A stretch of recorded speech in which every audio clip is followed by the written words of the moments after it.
Do you know what day of the week you are most likely to die from a heart attack? Take a guess. I'll give you a second. It's Monday. Care to guess what time? It is between 8 and 9 a.m. Do you know what else happens Monday at 8? That is the same day and time people get ready to go into jobs they hate. Coincidence? I don't think so. Take a look at this chart. This is the lifespan of the average person. On average, we live about 80 years. If we're lucky, we start working at about 18, and we work, and retire at about 67. Now, what does this tell you? That for better or for worse, the majority of your life will be spent at work. Do not spend that time unhappy. Like my friend Jay. See, Jay would always say, when I finish school, then I'll be happy. Well, Jay finished school, but he wasn't happy. So then Jay said, when I get a job, then I'll be happy. Jay got a job, but he still wasn't happy. So Jay said, when I get married, settle down, and have kids, then I'll be happy. Well, he got married, settled down, had 2 kids, but still wasn't happy.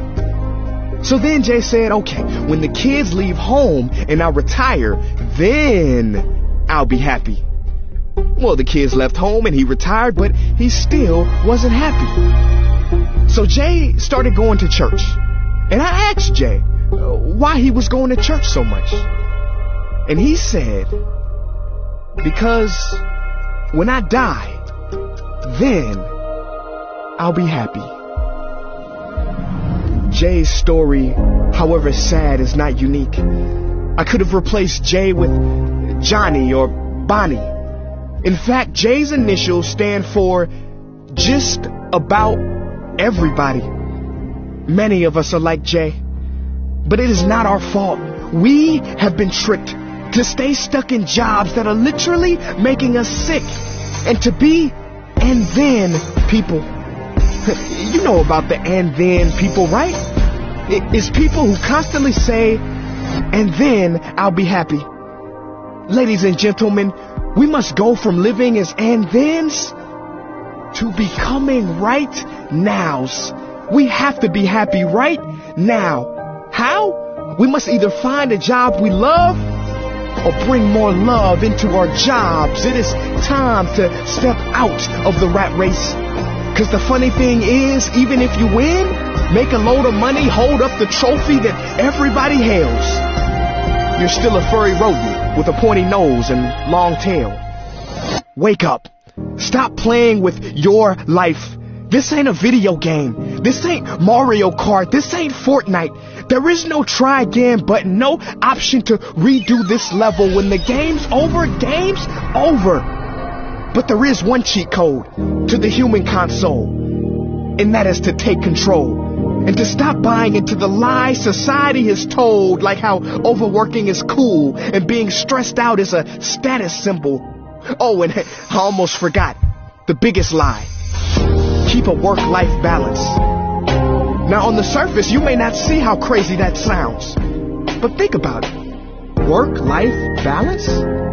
Shouldn't it be the other way around? Shouldn't life come before work? Because when your life is better, your work is better? But don't take my opinion. Harvard professor Sean Achor recently discovered something fantastic, which he calls the happiness advantage.